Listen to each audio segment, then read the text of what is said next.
capítulo 12, quem já abriu, diga amém. Vamos lá para o versículo 13.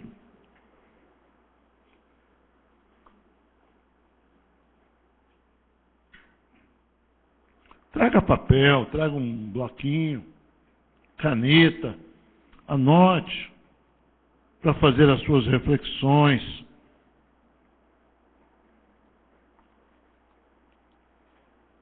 Lucas capítulo 12, versículo 13. Você achou, amém?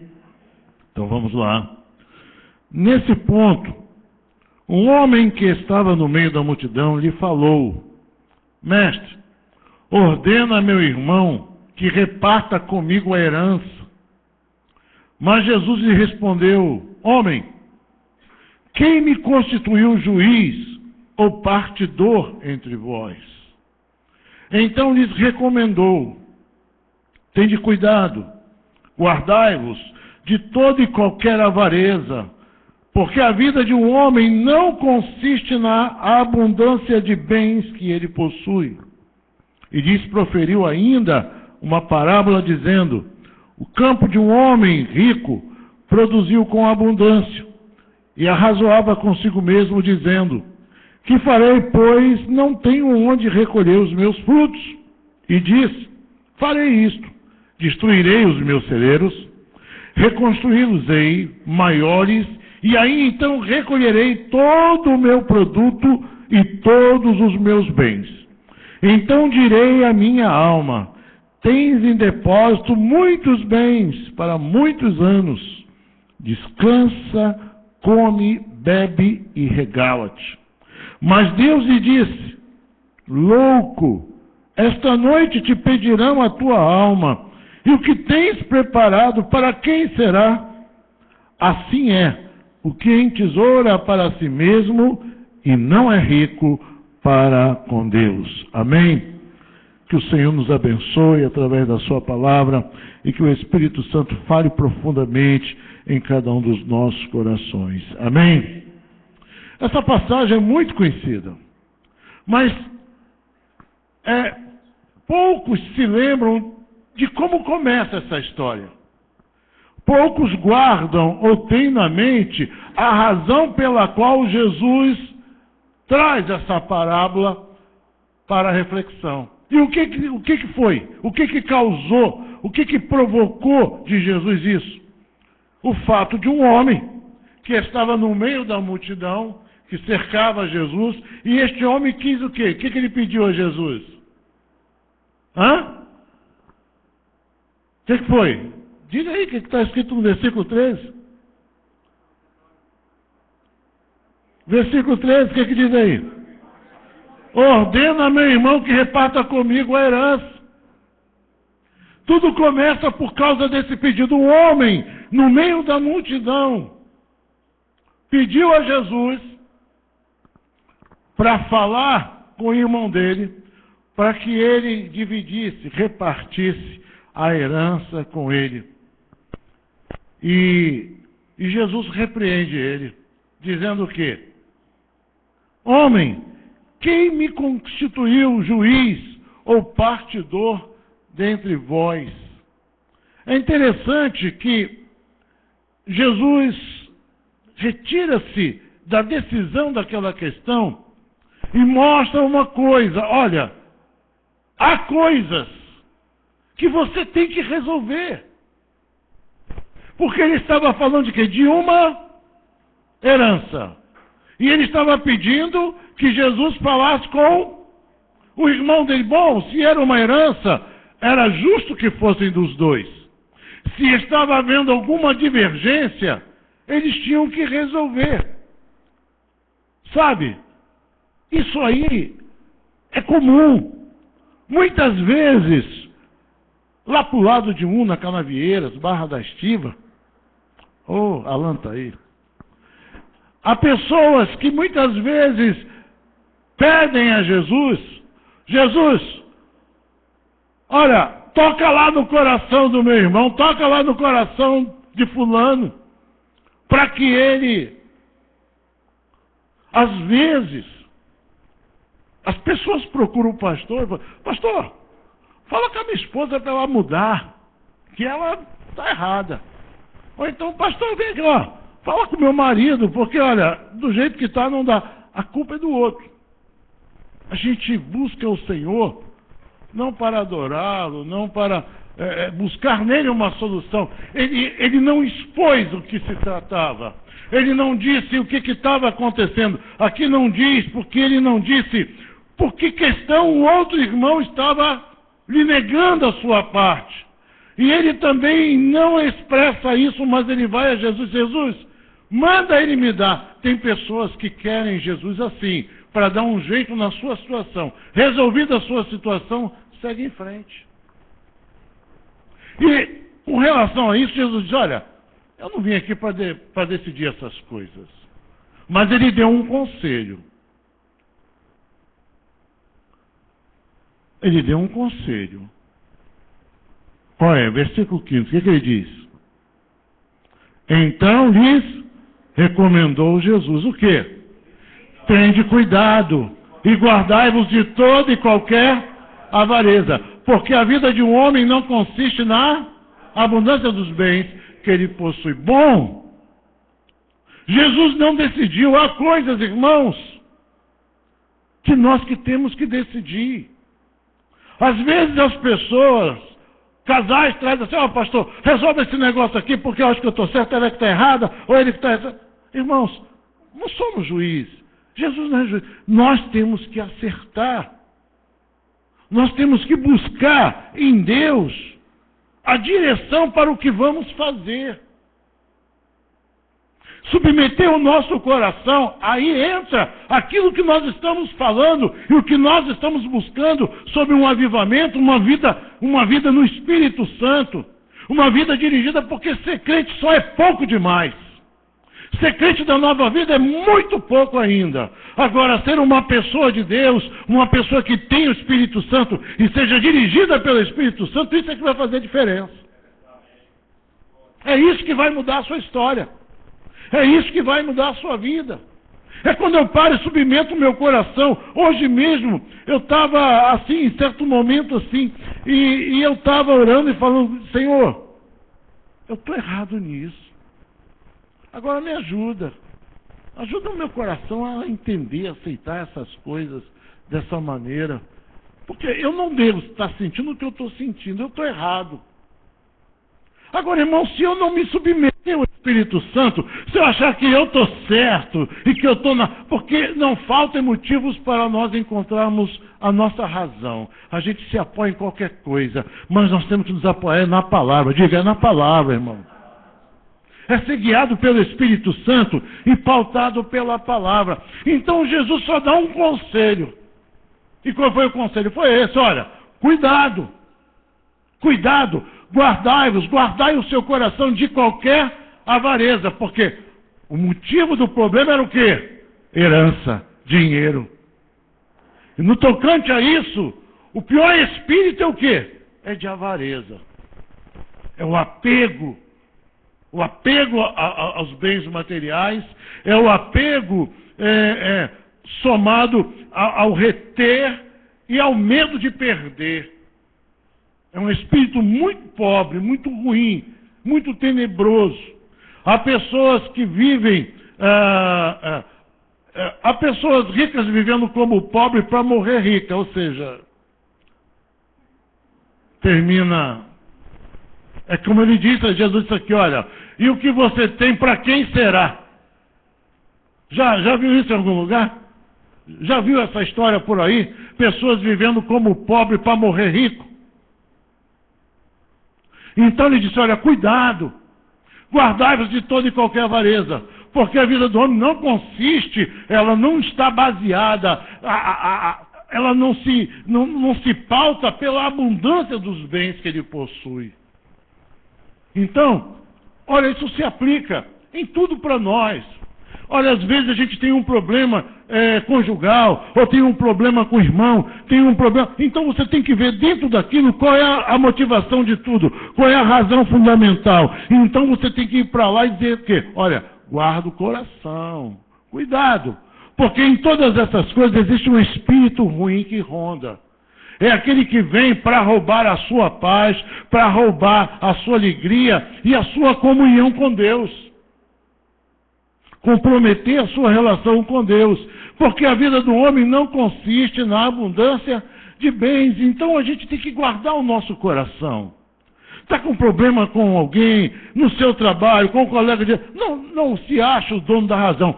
Porque quando ele diz aqui, guardai-vos, e porque a vida do homem não consiste nisso, ele está dizendo ali de uma forma assim, embutida, assim dizendo, ele está até dizendo, olha, se você tem direito, ele não quer dar, e de todas as formas você não conseguir, olha, não vale a pena ir às vias de fato.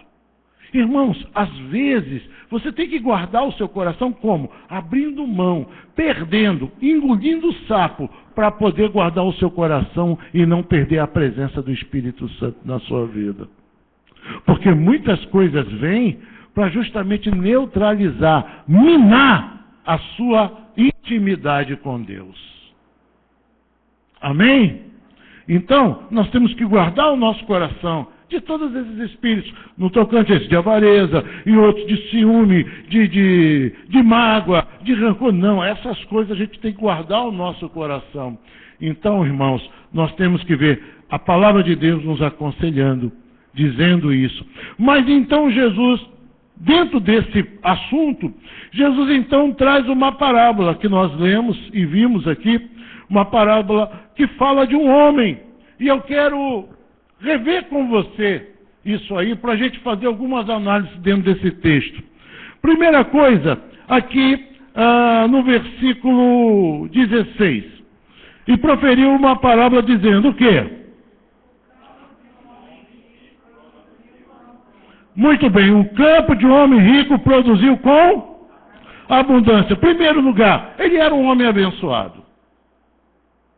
Ele era rico e o seu campo ainda produziu com abundância. Amém? Ele era um homem abençoado. Esse homem era rico, além de rico, tinha um campo que produziu com fartura. E tudo isso, irmãos, é pecado? É pecado ser rico? É pecado prosperar? Não. Tudo bem, né? Então, segue em frente. Versículo 17. E arrazoava consigo mesmo, dizendo: o que farei? Pois não tenho onde recolher os meus frutos. E disse: farei isto, destruirei os meus celeiros, construí-los-ei maiores, e ali acolherei todo o meu produto e todos os meus bens. Segunda coisa, esse homem era um homem, além de abençoado, ele era um homem inteligente. E nós temos que pedir a Deus inteligência, sabedoria, para lidar com o que Deus tem dado. Amém? Deus tem lhe dado um negócio, Deus tem lhe dado um talento, Deus tem te dado uma aptidão, uma profissão. Então, você tem que ser inteligente para usar bem isso e prosperar. Amém? Há pecado nisso? Não. Então, podemos ir em frente. Aí ele disse: então destruirei os meus celeiros e vou construí-los maiores. Vou fazê-los maiores. Ele era um homem também precavido. Precavido. Nós temos que aprender a ser precavidos. Às vezes a gente acha que pela fé a gente joga tudo para o alto, porque vou viver a cada dia pela fé, e viver a cada dia pela fé não é que você não venha a ser precavido. Você tem que ter, amém? Deus te abençoou, você prosperou, você comprou um carro, aí você, não, eu sou uma pessoa de fé, não seguro nada. Você tem que ser precavido. Amém? Não é questão de falta de fé, é você ser precavido. Tem pecado nisso? Não. Então, vamos em frente. Então, mas nós vemos que, então, Jesus, no versículo 20, disse o que para ele? Mas Deus lhe disse: louco, só aí, louco. Jesus chamou esse homem de louco.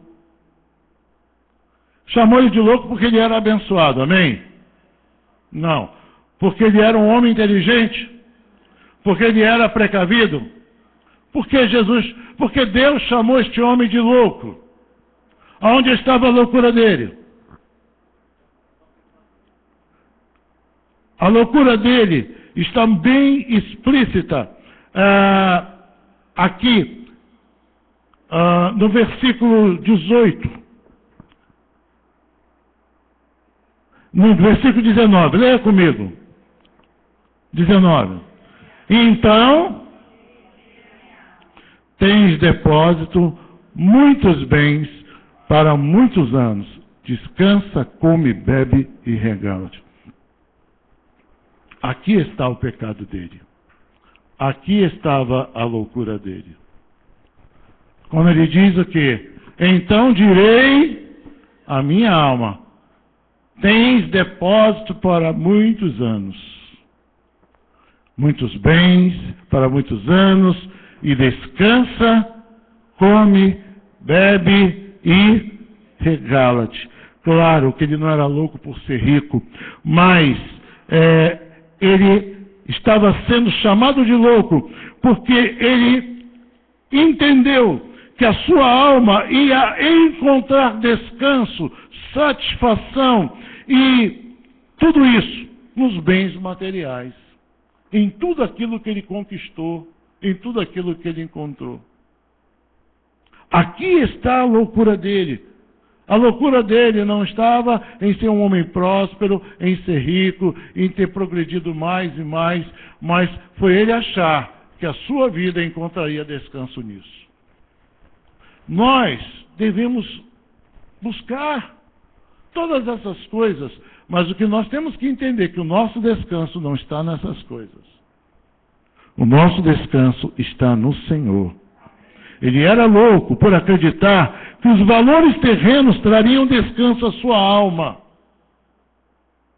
Ele era louco porque ele acreditava que os valores terrenos traria descanso à sua alma. Nós sabemos que o conforto, o bem-estar, tudo isso que cada um pode e conquista com seu suor, é justo, é lícito, porém, isso faz bem ao corpo, mas a sua alma, só o Senhor pode satisfazer e dar descanso. Porque você pode desfrutar de todo um luxo, de todo um conforto, e você dentro daquilo não ter dentro de você conforto no Espírito Santo, conforto em Deus. Ele investiu a sua vida no mundo exterior e não investiu nos valores espirituais. Ele não investiu nos valores espirituais, ele só investiu nos valores terrenos, só nas coisas dessa vida.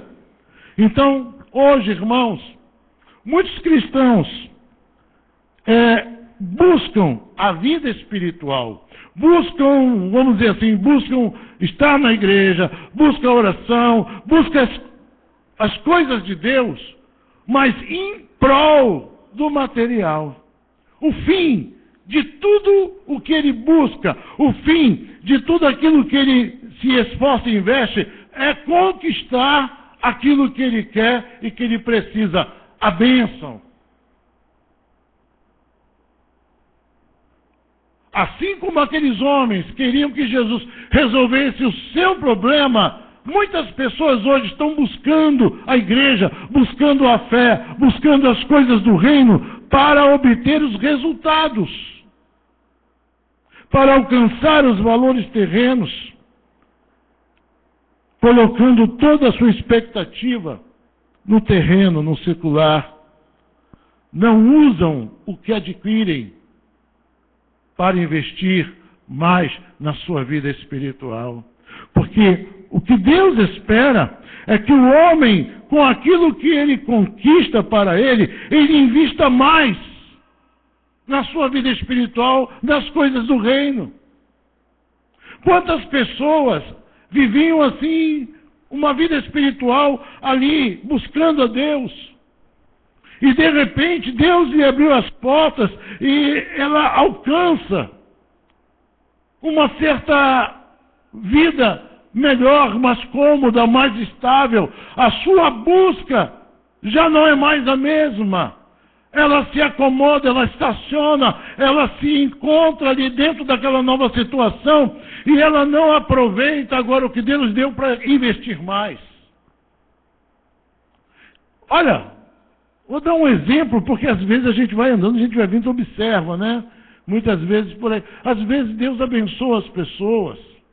Deus faz um mover assim, que traz assim, um algo mais na vida da pessoa. E às vezes essa pessoa não investe numa Bíblia boa para estudar melhor a palavra de Deus. Fica com aquela Bíblia contando página, caindo página. Aproveitando que agora Deus lhe deu mais recursos, vou comprar uma Bíblia nova, vou procurar comprar livros, vou ler, vou procurar crescer, vou investir na minha vida espiritual. Eu posso agora, então eu vou participar daquele congresso da CEPAL, vou participar daquele congresso tal, para que eu possa ter mais crescimento espiritual, aprender mais, crescer. Ou seja, Deus abençoa, a pessoa cresce e ela agora investe. Ela investe seus recursos, ela é ofertante, ela é dizimista, ela investe para si mesmo, procurando assim se cercar de coisas que ela pode para poder crescer espiritualmente. Ela também agora, ela pode investir mais o seu tempo e se dedicar mais às coisas de Deus, estar mais na igreja e às vezes, ao invés dessas conquistas trazerem uma vida espiritual mais crescente, mais sólida, mais madura, não. Continuam rasas, no mesmo plano. Então, meus irmãos, nós perdemos, porque o que Deus dá, eu li a história de um homem que ele teve uma doença, ele teve um câncer, que o diagnóstico médico, isso foi transformado até em DVD, o diagnóstico médico é que ele só teria um tempo de vida, e então ele já era um cristão, então ele repensou toda a sua vida e ele resolveu gastar aquele tempo que os médicos disseram que ele tinha se dedicando às coisas do Senhor. Ele colocou um outro diretor na posição dele e ele começou a participar de conferências, começou a sair. Um homem ainda sendo consumido pela enfermidade, ele saiu para fazer congresso, ele saiu para falar da sua fé, ele passou a ser um pregador da fé. Até o dia que numa revisão médica foi atestada a cura daquele homem.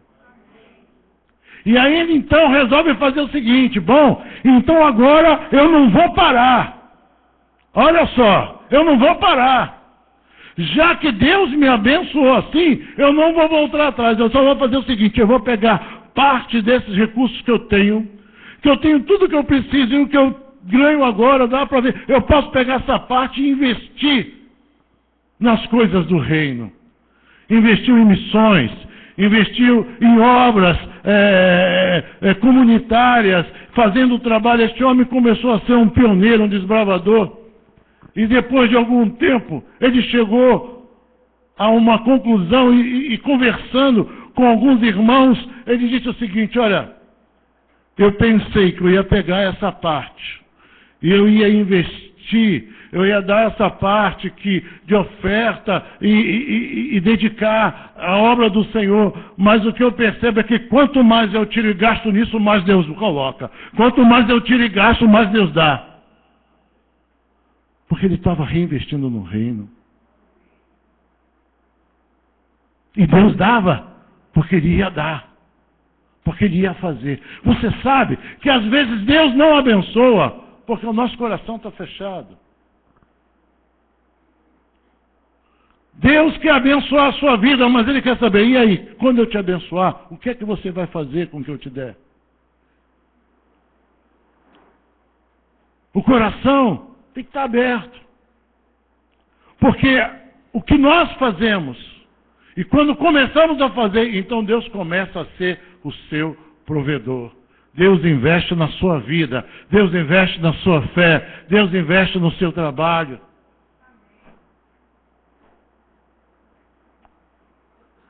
E a gente precisa entender que quando nós abrimos o coração, Deus derrama. Quando a gente abre a mão para abençoar, Deus derrama. Agora, quando a gente fecha o coração, Deus para. É interessante, irmãos, como é que eu vejo isso. Até hoje eu não entendo como nós conseguimos fazer tudo aquilo que fizemos no Ilhéus 2. Agora, quando nós falamos, gente, vamos fazer essa campanha e vamos fazer isso. Enquanto tivemos trabalho, Deus abriu a mão e nós recebíamos assim um reforço do céu. Quando concluímos, Deus, não era para isso? Trabalho concluído. Quando a gente abre o coração para fazer o que é de Deus, a nossa vida, quando a gente abre o coração para dar, Deus tem te abençoado, Deus tem te dado, Deus tem acrescido a sua vida, então você renova a sua vida, você renova a sua casa, e o que você faz? Vai vender por R$50? Não, abençoa.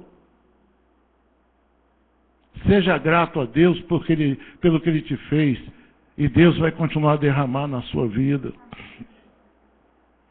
Então, meus amados irmãos, nós vemos aqui que, da mesma forma, veja que no versículo 15, Jesus disse aquilo, mas como é que termina esse texto? Versículo 21. Versículo 21 do capítulo 12, como é que diz? Assim é o que entesoura para si mesmo e não é rico para Deus. Ou seja, essa história começa quando aquele homem pede para Jesus decidir a sua causa com seu irmão. Jesus dá o conselho a ele, nos dá essa parábola e ele termina assim, assim é. Ele mostra, olha, esse é um exemplo daqueles que entesoura para si mesmo e não é rico para com Deus. Aí agora esqueça dinheiro, mas lembre-se de o que ele está falando, de ser rico para com Deus. Jesus termina mostrando esse exemplo de que aqueles que acumulam para si, entesouram para si e não para com Deus, eles nunca ganham, eles só perdem. Então, irmãos, se uma pessoa, para ser rica, como é que uma pessoa faz para ser rica? Ela trabalha, ela se esforça, ela investe, ela poupa, né? Ela reinveste, ela acumula, ela adquire, ela compra, ela vende. Então há uma série de ações. E quando aquele fala, e não é rico para com Deus, então nós ficamos pensando assim, o que é ser, como podemos ser ricos para com Deus? Para a gente ser rico, a gente sabe. Nem sempre pode, mas sabe como é que funciona. Agora, para com Deus, da mesma forma como as pessoas enriquecem no mundo, nós também podemos enriquecer em Deus.